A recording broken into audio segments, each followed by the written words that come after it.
Hello everyone. Welcome back to Mama Gibson's Reading Corner. Happy Valentine's Day.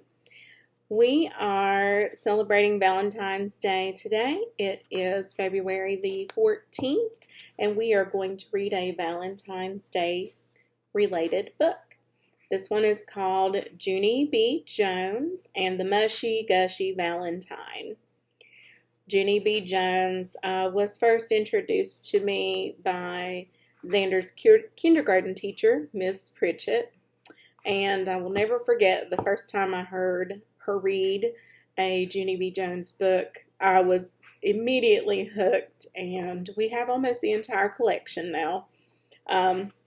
This one is number 14 in the series, and it is written by Barbara Park and illustrated by Denise Brunkus. So let's go ahead and get started. Chapter 1, Party Ideas.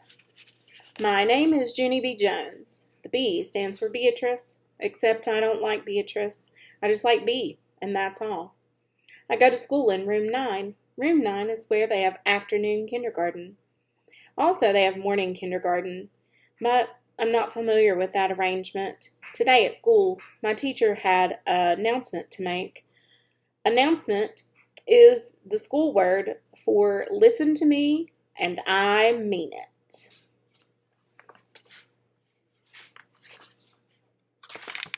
My teacher's name is Mrs. She has another name too, but I just like Mrs., and that is all. Mrs. told us that we are going to have a special day in room 9, and it's called Valentine's Day. She said that Valentines are special cards about friendship, and that all of us in room 9 are going to give them to each other. My bestest friend, Lucille, squealed real happy. "Oh, I love getting cards, teacher," she said. "I especially love getting the kind with money in them. Money is my favorite kind of mail." "Me too, Lucille," I said. "Money is my favorite kind of mail too. Plus, also, I enjoy the Publishers Clearinghouse sweepstakes." Mrs. did a chuckle. "Well, I'm sorry, girls, but I'm afraid there won't be any money in our Valentines," she said. "In room 9, we will just be sending happy wishes to each other. But it will still be lots of fun," she smiled. "We will be making special Valentine's boxes to hold all the cards. And on the day of our party, I will personally deliver the cards to each one of you," she explained. Just then, I jumped out of my chair, 'cause nobody even mentioned a party before. "Hooray!" I yelled. "Hooray for parties! Can we have cake and donuts, Mrs.? And what about cheese popcorn and cotton candy and pretzels and candy apples?" I thought some more. "Plus, we also will need some red licorice and peanut butter cups, probably, and chocolate-covered raisins. Oh, yeah, and malted milk balls, and gummy bears." I looked over at her. "Maybe you should be writing this down?" I said. Mrs. shook her head no. She said we would have cupcakes, punch, and candy hearts. I sat back down very disappointed, 'cause not much thought went into the menu. That's why. Lucille stood up. "What kind of punch, teacher?" she asked. "Will it have fresh raspberries and strawberries floating in it? My Nana's caterer always puts fresh raspberries and strawberries into our punch, and it is delicious." After that, Lucille twirled around in her fluffy dress. "And what about dancing? I'm learning ballroom dancing at my expensive dancing school, and I would be happy to teach the children who are cheaper than me." Mrs. stared at Lucille a real long time. "How generous of you," she said finally, "but I don't think we'll be having ballroom dancing, Lucille." Jamal Hall waved his hand in the air. "Then what about a puppet show?" he asked. "If we can't have dancing, can we have a puppet show?" "Yes," said a girl named Lenny. "Or else maybe we could hire a magician." "Or what about a wild animal act?" asked a boy named Roger. "Like a grizzly bear or a sea lion." Just then a boy named Polly Allen Puffer ran right to the front of the room, and he jumped up and down all over the place. "No, wait, I've got it," he shouted, real excited. "We could get some of those jugglers who juggle chainsaws." After that, room 9 clapped and whistled and hooted and hollered. 'Cause who doesn't love chainsaw jugglers? That's what I would like to know.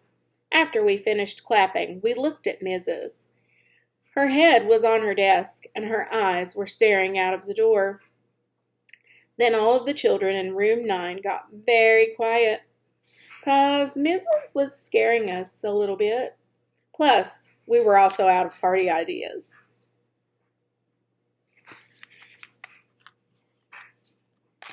Chapter 2, Scribble Scraps. The next day, me and my bestest friend named Grace were playing on the playground. And guess what? We saw Mrs. carry a giant box into room 9. It was the box we were going to decorate for Valentine's Day, I think. Wowie, wow, wow! That thing will hold 1,000,000 bajillion Valentine's cards, I said, real thrilled. That Grace did a frown at me. "Stop saying Valentine, Junie B," she said. "You keep saying Valentine with an M sound, and you're supposed to say Valentine with an N sound." I did a frown back at her. "Who said so?" I asked. "I said so," said Grace. "Didn't you hear my voice? I just finished telling you it has an N in it, and the word is Valentine." I did a huffy breath at that girl. "You are not the boss of my words, Grace," I said. "This is a freed country, and I want to say Valentine. If I say Valentine, it's because I want to and I can, and I will not even go to jail." That Grace looked annoyed at me. "I didn't say that you would go to jail, Junie B. I just wish you would say the word correctly, that's all," she said. "Yeah, well, we can't always have what we wish for, Grace," I told her. "I wish Valentine had an M in it, but it doesn't, does it?" After that, me and that Grace made squinty eyes at each other. Plus, we also crossed our arms, and we tapped our angry feet. Only, pretty soon we got tired of that, 'cause fighting with your friends is not that fun. That's how come both of us hugged each other and said an apology. "Sorry, Junie B," said Grace. "Sorry I tried to be the boss of your words." "Sorry, Grace. Sorry Valentine doesn't have an M in it," I said back. After that, both of us holded hands, and we skipped all the way to room 9. That is called a victory skip. And guess what else? After we got to room 9, Mrs. said it was time to decorate the Valentine's box. Everybody quick sat down in their seats. Then we watched Mrs. cover the box with shiny white paper. Plus, she also cut a mail slot in the top.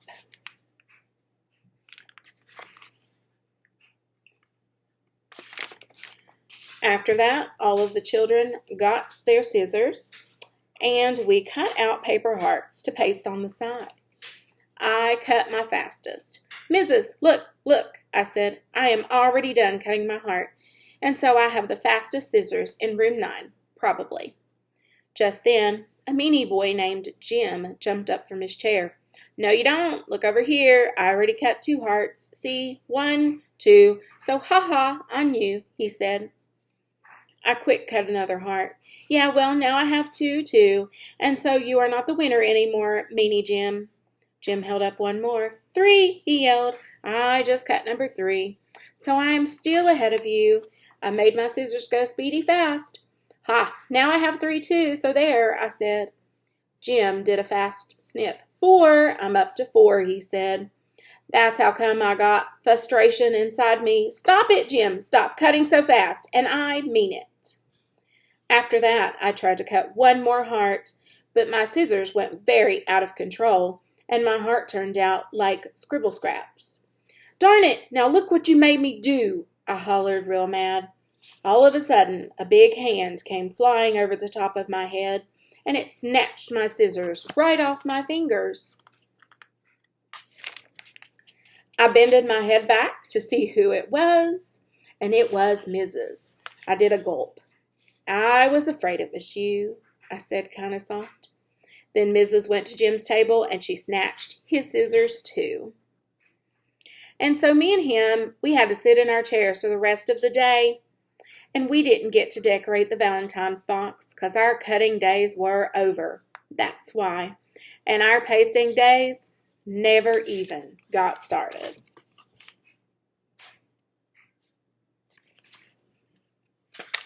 Chapter 3, Picking Out Valentines. The Valentine's box turned out very beautiful. After it was finished, Mrs. passed out lists for us to take home. The lists had the names of all the children in room 9. There are 18 children in our class, said Mrs., so that means that everyone needs to bring 18 Valentines. I raised my hand. Do we bring Valentines for ourselves too? I asked her. Well, no, she said. I mean, there's no rule against it, I suppose. But Valentines are really supposed to be given to others. She thought for a second. I guess that means I made a mistake, doesn't it? Since you won't be bringing in cards for yourselves, you will only need to bring 17 Valentines. I raised up my hand again. Yeah, only what if we want to bring a Valentine for you, Mrs.? I asked. Mrs. raised up her eyebrows. Well, then you would be back up to 18 again, wouldn't you? She said, 17 plus 1 equals 18. I tapped on my chin. Yeah, only what if there's people in here who we don't actually like that much? Do we have to bring them a Valentine too? Yes, Junie B., she said, of course you do. Valentine's Day is a day of friendship for everyone. So every single boy and girl in room 9 will bring a card for every other boy and girl. After Mrs. finished explaining, she sat back down at her desk. I zoomed up there and whispered in her ear. Yeah, only I know I have to bring cards to the regular boys and girls, I said real soft, but I don't have to bring cards to the big fat stinky heads, do I? All of a sudden, Mrs. throwed her arms in the air. Yes, Junie B., yes you do, she said. For the last time, you will bring a card for everyone in room 9, even the big fat stinky heads. Just then, all of room 9 looked at her. 'Cause teachers are not supposed to say big fat stinky heads, I think. After that, Mrs. closed her eyes for a real long time. Then finally, she stood up very slow, and she went to the sink, and she took an aspirin.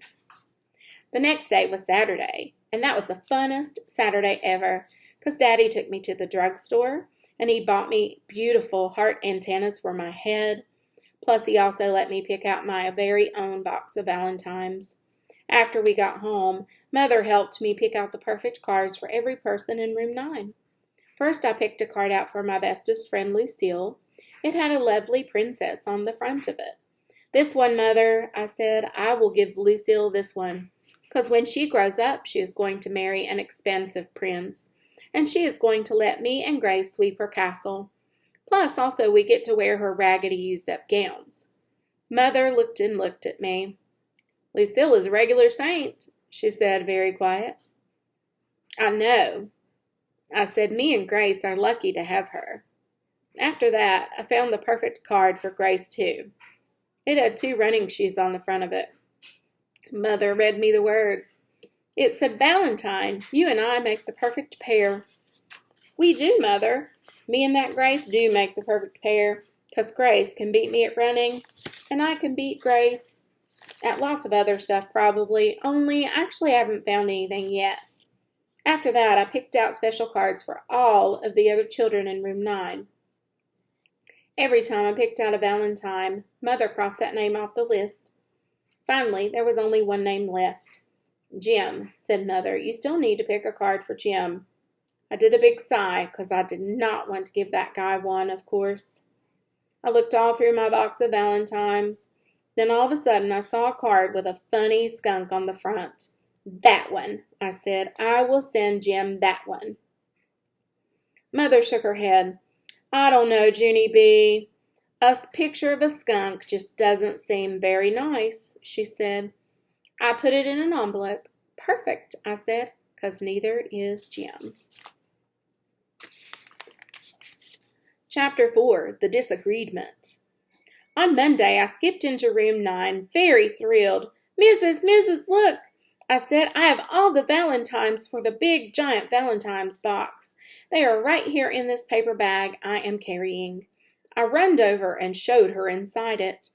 See them, Mrs.? I matched every single card to the exact person who will get it, I explained. Mrs. patted my head. She said the word, good job. Then she took me by my hand, and she showed me how to put my Valentines through the mail slot in the box. I do believe that you are the very first person in room 9 to bring in her cards, said Mrs. I did a gasp at that exciting news. First, Mrs.? I asked. I am really first? After that, I springed way high in the air, and I ran around and around in a circle. I never have been first at anything before, I said real squealy.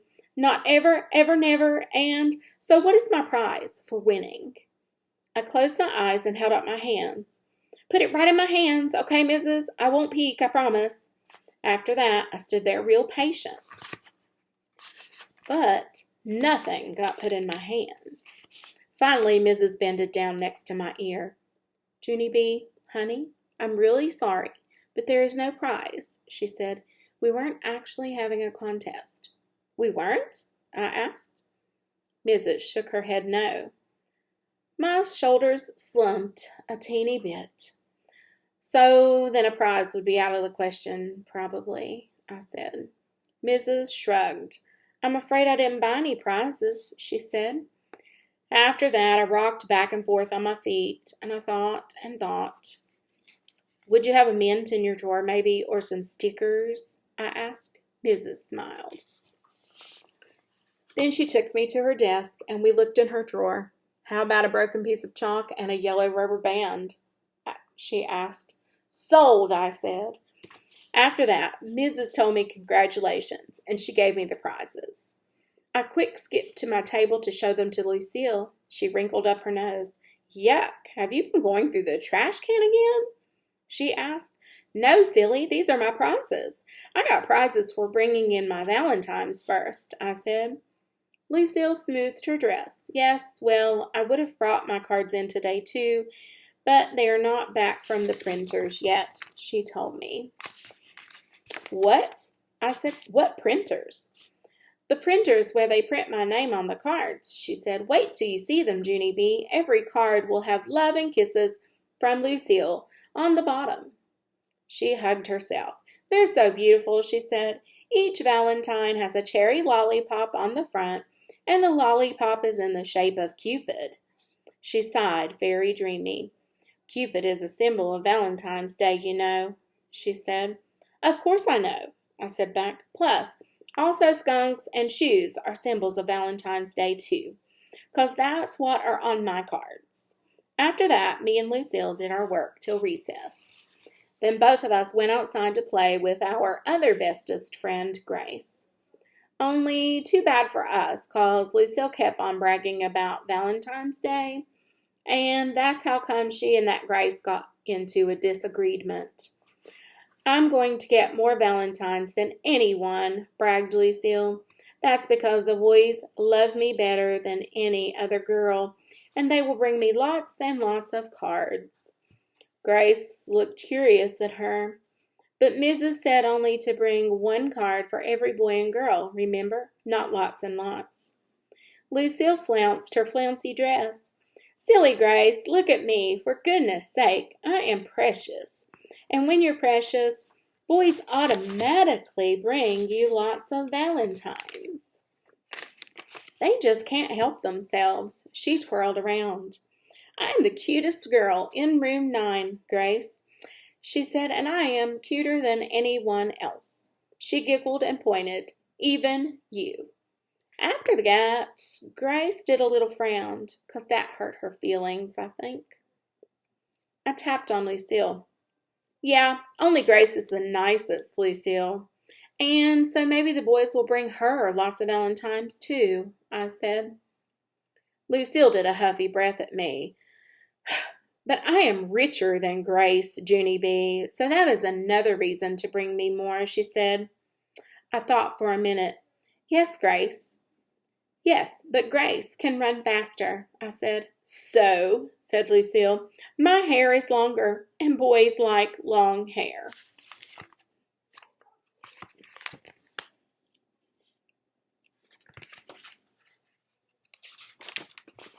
I looked at Grace's head, but Grace's hair is springier and curlier, I said, and that is as cute as a button. Lucille made squinty eyes at me. But I have a big screen TV and a pool, she said real loud. That's how come me and that Grace leaned our heads together and we got in a huggle. Finally, I looked up at Lucille. Okay, here's what I came up with, I said. Grace can whistle through her teeth, plus she can wiggle her ears, and also she can dribble a basketball through her legs while she's running. Lucille jumped up and down. But I have a pony, she hollered. I patted her, very sympathetic. Sorry, I said real soft. Grace has a snake. After that, Lucille's shoulders got very sagging, and she went and sat down in the grass. 'Cause boys love snakes better than anything. Pretty soon that Grace sat down next to Lucille, and she put her arm around Lucille's shoulders, and she patted her. 'Cause guess what else? Grace is a good sport. Chapter 5, Valentine's Time. Valentine's Day came on Friday, and guess what? My Grandma Helen Miller bought me special Valentine's outfits. And I matched my heart antennas very perfect. That day at school, I skipped all around room 9, 'cause I was a treat for the eyes, I tell you. Finally, I sat in my seat, and Mrs. took attendance. And guess what? Nobody was absent. 'Cause who wants to miss a party? That's why. After attendance, Mrs. put on a special Valentine's apron. It had a big heart pocket in the front. Then Mrs. filled the heart pocket with Valentine's cards from the box, and she delivered them to all the children. And wait till you hear this. The very first Valentine was delivered to me, to Junie B. Jones, and it said my name right on the envelope. Yahoo! I shouted, real thrilled. I am first again, Mrs. Yahoo! Yahoo! After that, Mrs. kept on delivering cards until the whole Valentine's box was empty. Then all of us got to open up our cards, and it was as fun as a birthday party, I tell you. After Lucille finished opening her Valentines, she called Grace to our table. Come here, Grace, come here and bring your Valentines. Then you and I can count our cards and we'll see who got the most from the boys, she said. Grace came over. She smiled kind of nervous. Well, okay, here goes, she said. Then Grace put all of her Valentines in front of me and Lucille, and she counted them one by one. Pretty soon, Grace wasn't smiling any more. Rats, I knew I shouldn't have come over here, she said. Lucille grinned a teeny bit. Why, Grace? How many did you get? You have to tell me, Grace. How many? Grace did a big sigh. I only got 17, she said, and I only got one card from every person, and that's all. No extras.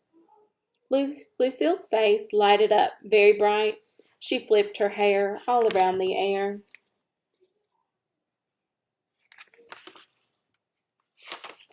Gee, I'm sorry to hear that, Grace, she said.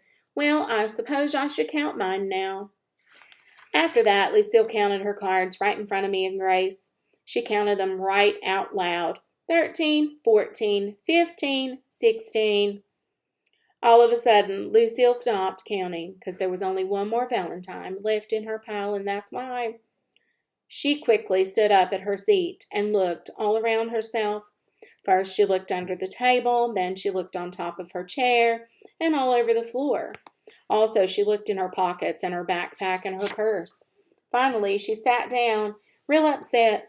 I don't understand, she said. How could this be happening? Every day my Nana tells me how special I am. But 17 Valentines isn't special at all. 17 Valentines is just the same as everybody else. I did a sigh. Nanas, I said, you can't believe a word they say.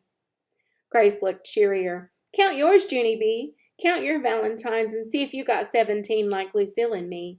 Of course I got 17, silly Grace.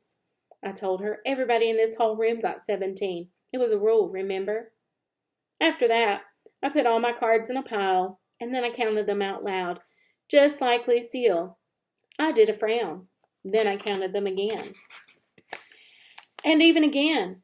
'Cause guess what? Somebody broke a rule, that's what. I springed up on my chair. All right, people, who didn't send me a Valentine? And do not try to deny it, because I've only got 16 cards in my pile. I pointed my finger at Meanie Jim. Was it you, mister? Huh? Are you the meanie head who didn't send me one? I looked all around. Or maybe it was you, Mr. Polly Allen Puffer, or you, Charlotte, who I don't actually know your last name, or you, Roger, or... Just then, Mrs. swooped me off my chair.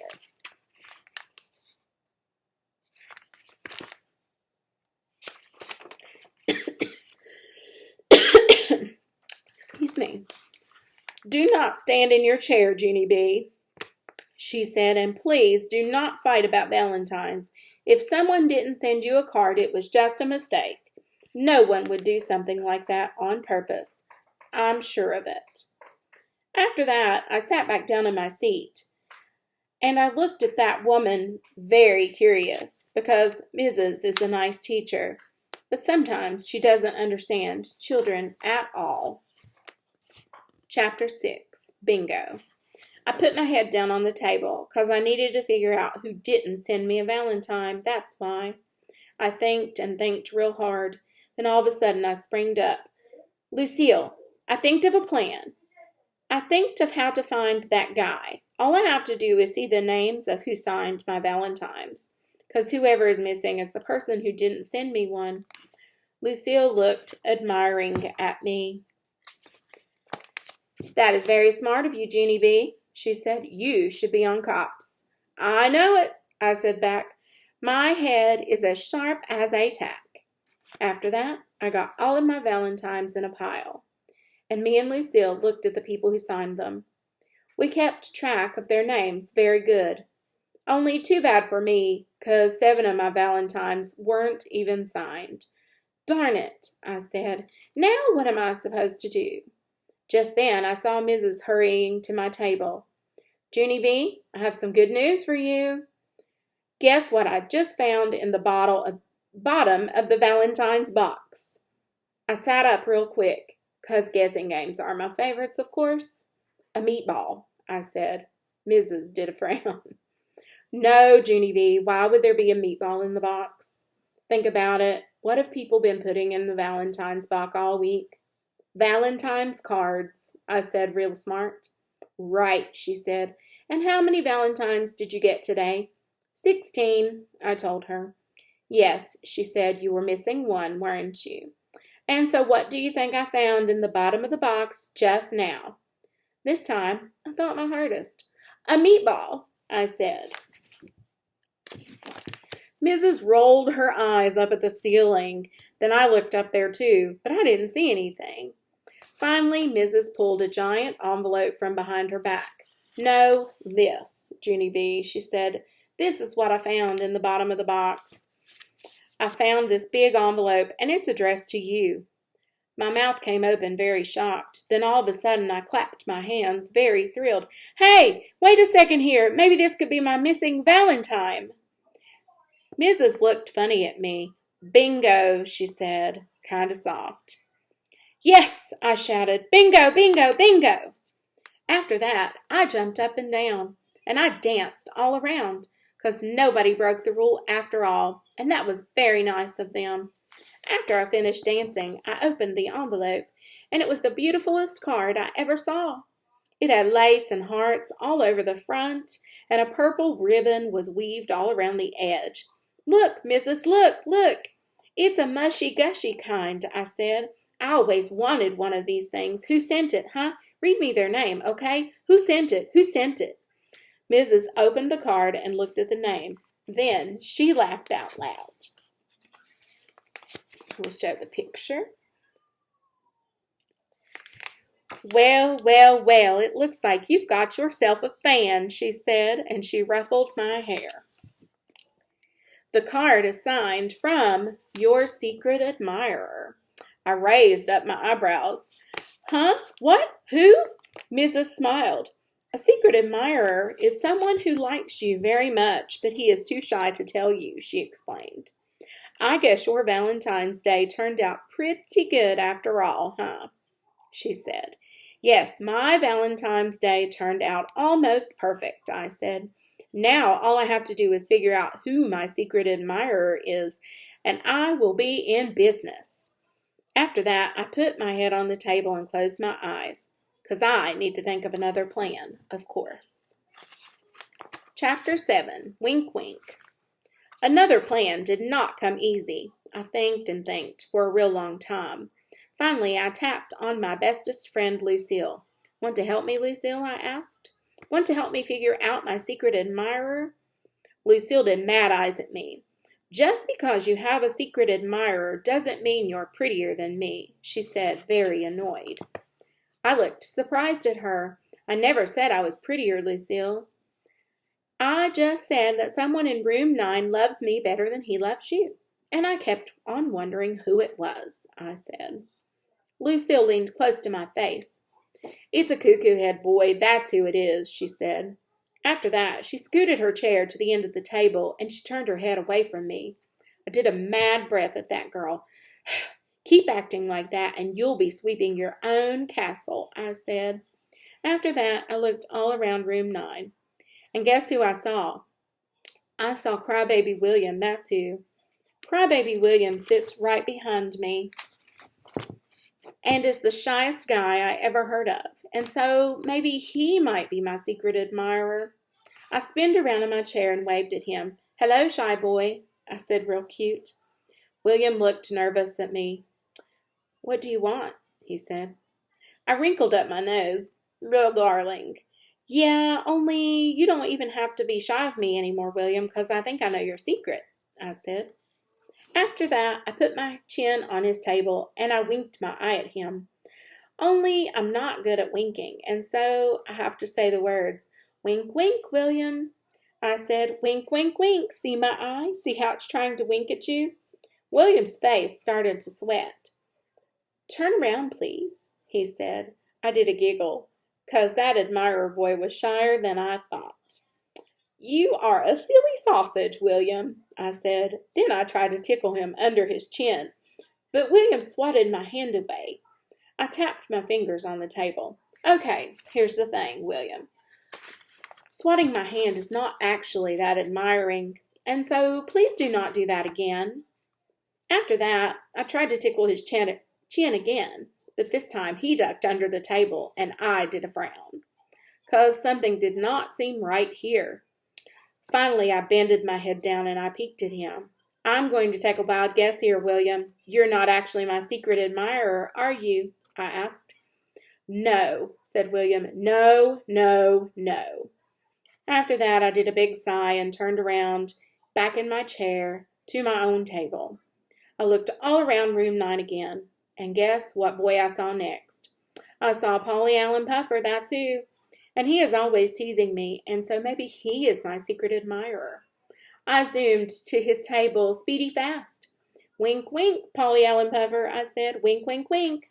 What's wrong with your eye? He said. I pucker my lips, and I blowed that guy a kiss. Thank you for the beautiful Valentine, Paul, I said. Polly Allen Puffer looked strange at me. Paul? Who's Paul? What beautiful Valentine? My Valentine was the one with the oozy slime monster on the front, he said. Don't you remember it? Just then I made a face, 'cause I remembered it, of course. I hurried up back to my seat again. Then I saw this boy named Ham, and Ham hardly even knows me. And so he was worth a try, I think. I quick went to his table. Okay, Ham, I'm running out of patience here, so listen carefully. I faced my eyeball at him. Wink, wink, okay? Now, are you my secret admirer or not? And please tell me the truth, or you will be sorry. Ham sticked out his tongue at me. And also he put his thumbs in his ears, and he flapped his hands up and down. All righty, I said. I'm going to take that as a no. After that, I went back to my table, and I sat down real frustrated. I put my head in my hands very glum. Because guess what? Finding a secret admirer is not as easy as it sounds. Chapter 8. Who Knew? Pretty soon the bell rang for recess. I hurried over to my friend Grace, because maybe she would help me find my secret admirer. Both of us skipped outside to the playground. Then all of a sudden I stopped real fast, because I accidentally left behind my beautiful Valentine on the table, and I didn't want anyone to take that lovely thing. Wait, Grace, wait right here. I'll be back in a jiffy, I said. After that, I ran my fastest back to room 9, and guess what? I spied that meanie Jim at my table, and he was picking up my beautiful card. Hey, what do you think you're doing, mister? I yelled real loud. Then I zoomed to my table, zippity quick, and I yanked the card right out of his mitts. After that, I started running to the door, but meanie Jim springed in front of me, and he held up his hand. Stop, he yelled. Don't take that Valentine outside. If you take it outside, you'll get it dirty. I made squinty eyes at that boy. No, I will not get it dirty, I said back. Anyway, this is not your beeswax, Jim. Jim stamped his foot. Yes, it is too, my beeswax, Looney B. Jones, he yelled. That card costed me a whole month's allowance, and I don't want you to get dirt on it. As soon as he said it, he quick put his hands over his mouth, but I already heard his words. I did a gasp. You, Jim, you were the one who bought this card? I asked. Why, how come? Is this some kind of meanie boy joke? Jim sputtered a lot. Yes, I didn't buy that card. It just looks like it costed a lot of money, that's all. And whoever bought it spent his whole allowance, I bet.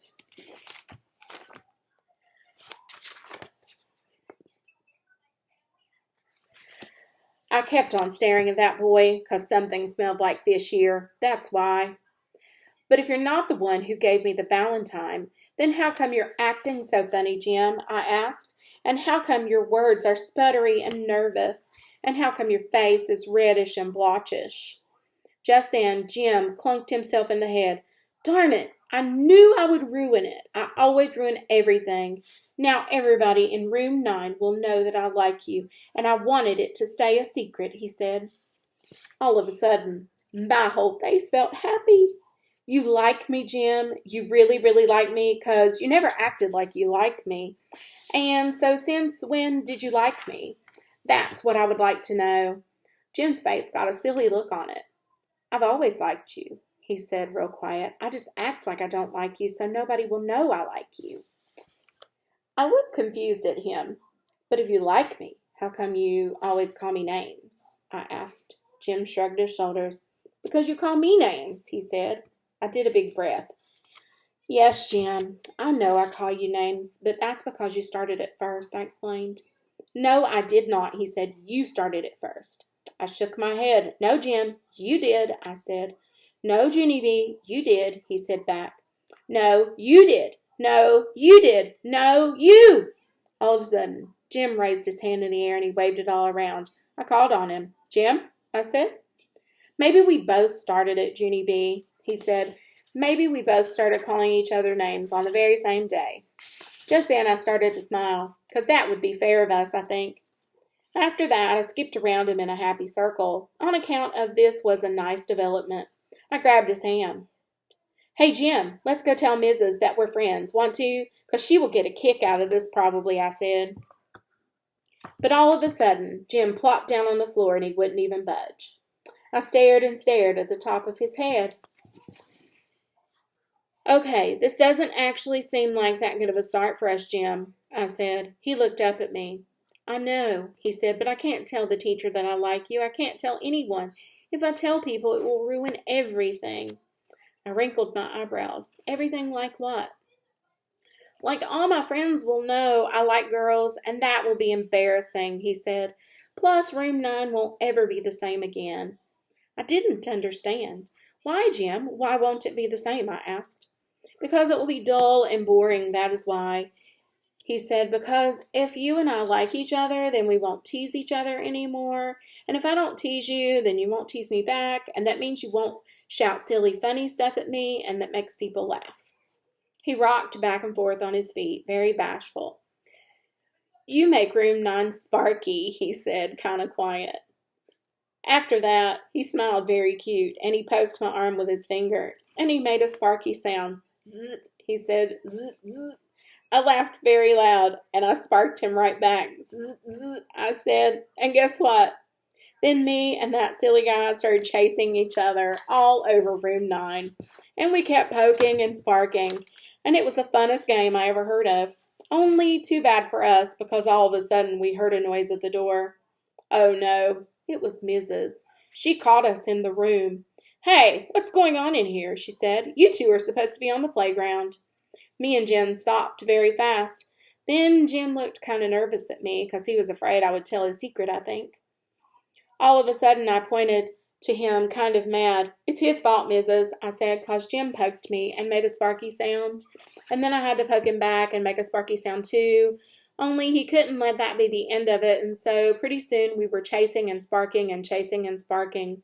Only just now you came in the door, and so chasing and sparking are over, apparently. And so we will just be on our way to the playground, I believe. I tapped on her. Pardon me while I get by, I said very politely. Mrs. rolled her eyes way back in her head. Honestly, you two, it's Valentine's Day. Can't you just get along for one day? She said. After that, she took us by our hands, and she marched us outside. We waited for her to leave. Then he looked at me kind of shy. You did good, he said. Thank you for not telling my secret. I smiled at that nice boy. That's okay. Thank you for my mushy gushy Valentine, I said back. After that, I faced my eyeball at him. Wink, wink, Jim, I said. Wink, wink, wink. And guess what? Jim pointed his eyeball right back at me, and he winked. Very perfect. After that, we runned off to play with our friends, or else people might think we liked each other, and that would ruin everything. That is how come I never told anybody about Jim's secret, not even my bestest friends, Lucille and Grace. 'Cause Meanie Jim is the bestest secret admirer I ever had. And guess what else? Room 9 is still staying sparky. Zzzt. There's her and Jim making winky faces at each other. All right, that is the end of Junie B. Jones and the Mushy Gushy Valentine. I hope you enjoyed it as much as I did. I thought this was a great Valentine's Day story to read to you today. So I hope you have a wonderful day. I hope you get lots of Valentines. And if you have a secret admirer, I hope you figure out who it is. Maybe you can keep room 9 sparky. So have a wonderful day and keep reading those books. See you soon.